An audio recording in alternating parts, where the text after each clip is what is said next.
Okay, hello everyone. My name is Emmanuel Andre. In this video, I will do the presentation about Applied Linguistics Project 2. Let's begin. Okay, for the problem 1, Mr. Thompson is a linguist studying the use of language in news reporting. He is particularly interested in how language can convey bias, shape public opinion, and influence the perception of news events. Mr. Thompson analyzed articles from various news outlets covering the same event to identify linguistic patterns that may indicate bias.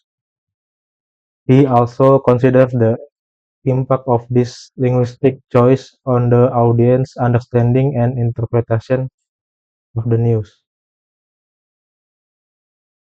Okay, for the question, what linguistic features should Mr. Thompson focus on to identify bias in news reporting?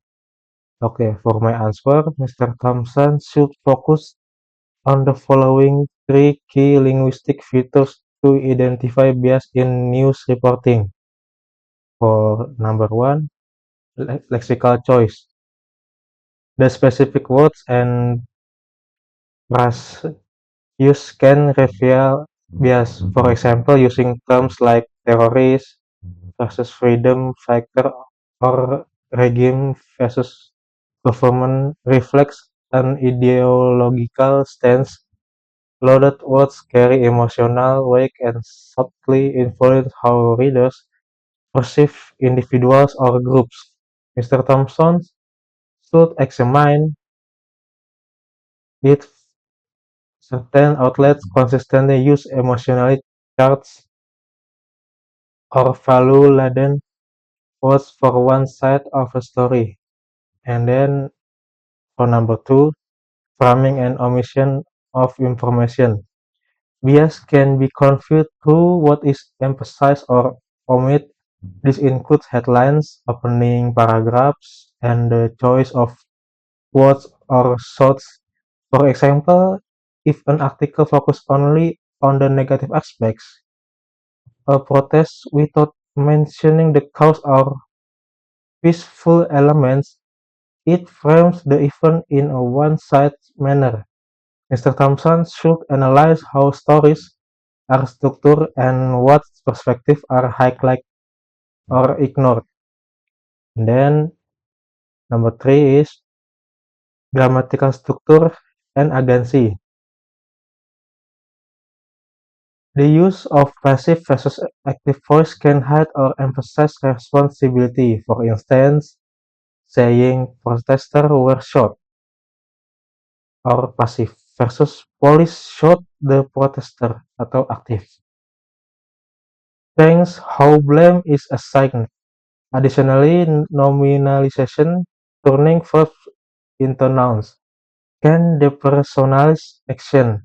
For example, the invasion instead of the country invaded. Identifying such patterns helps detect effort to obscure agency and subtly shape narrative.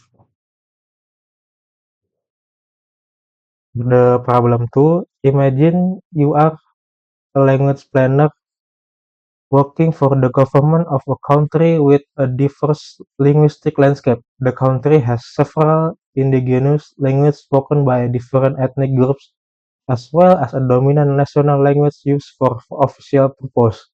Your task is to develop a language policy that promotes linguistic diversity while ensuring effective communication and national unity. And then the question, how can the government promote the use and preservation of indigenous language through education? For my answer, promoting indigenous language through education. Keep indigenous language alive and thriving. The government can start by making them a real part of the school system. One great way to do this is by using a child's first language, their mother tongue, as the main language of instruction in the early years of school. This helps kids understand lessons better and builds confidence while also keeping their cultural identity strong.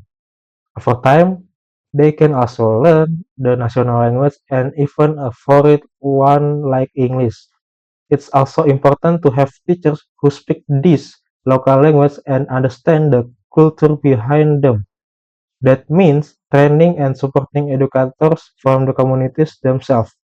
And of course, students need good learning material in their own language like books, worksheets, and even digital tools like apps or videos. When school use indigenous language in real and meaningful ways, it shows students that their language matters, and that's a big step toward preserving it for future generations. Okay, I think for all my presentation, thank you for listening. Goodbye.